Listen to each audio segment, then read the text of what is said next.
All right, this is going to be the final walkthrough on the Beeville Operations Building. We haven't had any rain out here, but I wanted to show you how much moisture and condensation is building up. It's a really humid day.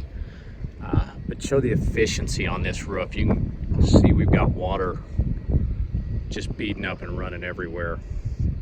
This will all be burned off probably next 2 or 3 hours.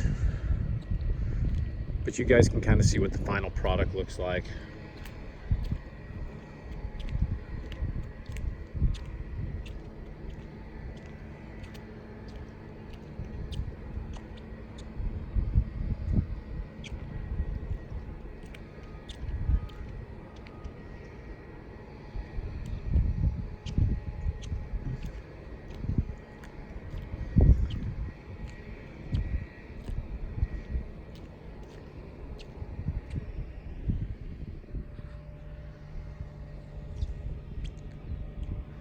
So this roof here we put on 1.5 inch polyurethane foam.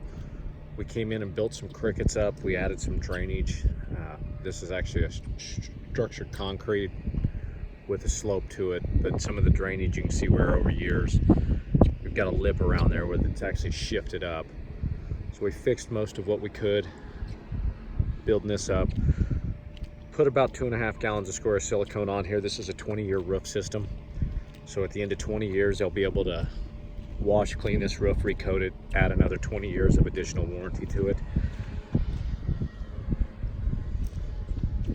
Took out a lot of pipes, a lot of penetrations, a lot of old curbing. You can see they had a curb there. We were able to take out, box these in. They wanted to keep those in case they ever need to run through the roof deck again. So